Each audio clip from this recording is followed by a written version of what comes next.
It was June, and the sun had arisen early. Jess had been up for quite a while, though. Life on the ranch had long ago set his bio clock for a very early arousal. Early morning out in the country is different from a city sunrise. It is somewhat subtle, and only the observant feel the surrounding countryside changing character with the dissipating darkness. It's the lonesome howl of a coyote instead of the sound of clattering garbage trucks and barking dogs. An owl's hoot or a hawk's shriek instead of the loud voices from the floors above. Instead of a million electric lights switched on across the city by the rising droves, it's a lone lamp that can be seen 3 miles across the big basin at the nearest neighbor's. As his coffee brewed, Jess stood and looked out the large window in the kitchen next to the old pine table and bench seats. A little smile of delight was his reaction as the light began to reveal the silhouettes of cattle at some distance, grazing the dew-wet grass. These days, Jess didn't any longer rush to a horse or a pickup or an ATV. His long, hard days working cattle and tending to 1,000 chores were mostly behind him now.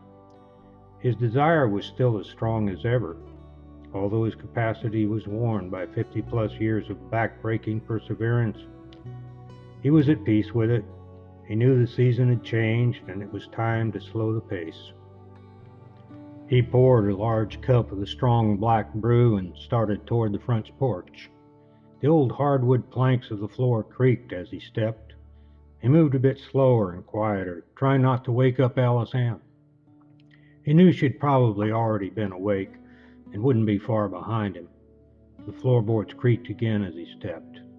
He thought about how some 35 years ago he had milled the oak and built the floor and the rest of the house. It was a simple one-story rectangle with a 6 and 12 hip roof. At the exterior walls, the roof changed to a shallower 3 and 12, where it covered the porch that wrapped around the front and 2 sides. The outside walls were covered with basic boards and bats that were oiled instead of painted. It was what folks would call rustic today. It was comfortable for Jess and Alice Ann. It was home.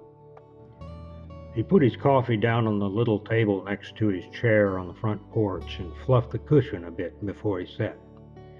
Then he got right back up and returned to the house, where he took his old Winchester 1885 high wall from the gun cabinet, then back to his post outside. Coyotes were still prowling this time of the morning, and he'd caught a number of them in his sights. This was calving season. The varmints would sometimes come upon a cow giving birth when they were unable to defend themselves or their calf. The result was horrifying, and any critter, whether 2 or 4-legged, that would harm Jess's cattle would likely get a 44-70 with their meal. A pair of expensive Zeiss binoculars greatly enhanced his survey of the range that encircled the house.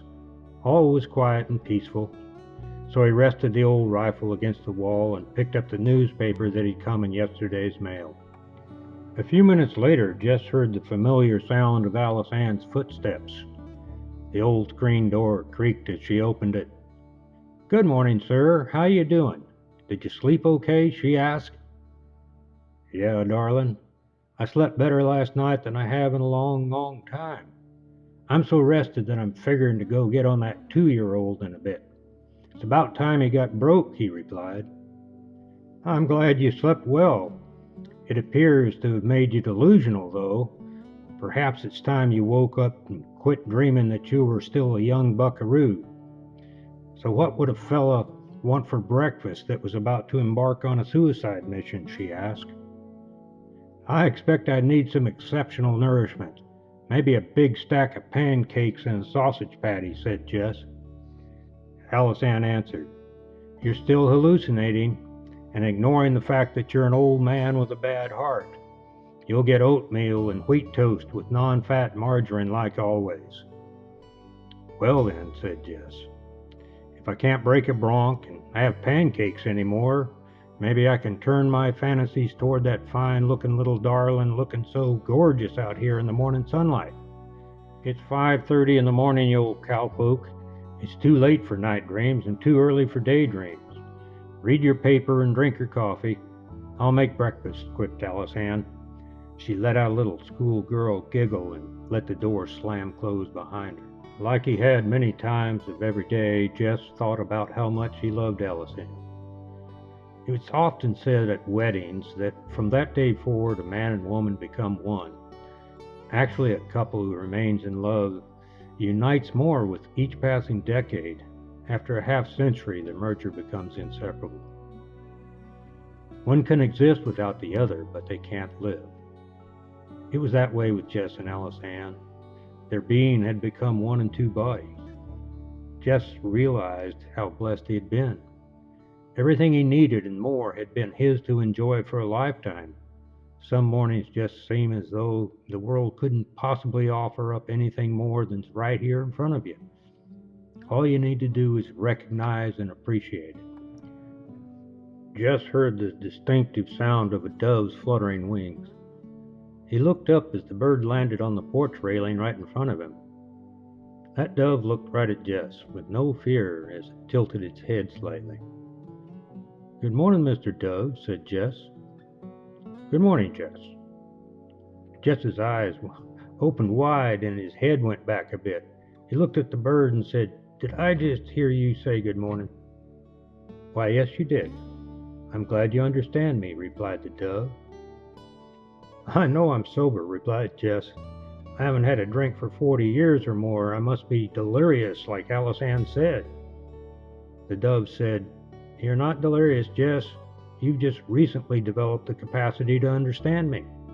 I came here to talk to you a bit. Would you mind if I were to ask you some questions?" "Wait till Alice Ann hears me talking to a dove," said Jess. "Oh, heck, I suppose you might as well go right ahead."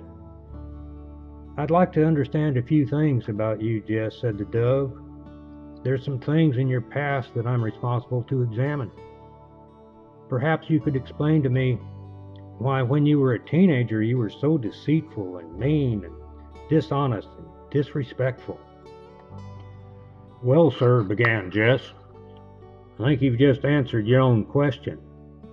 I was a teenager. Hormones played havoc with my brain, and fortunately, I grew out of it and have many times wished that I'd had better sense." "I see," said the dove.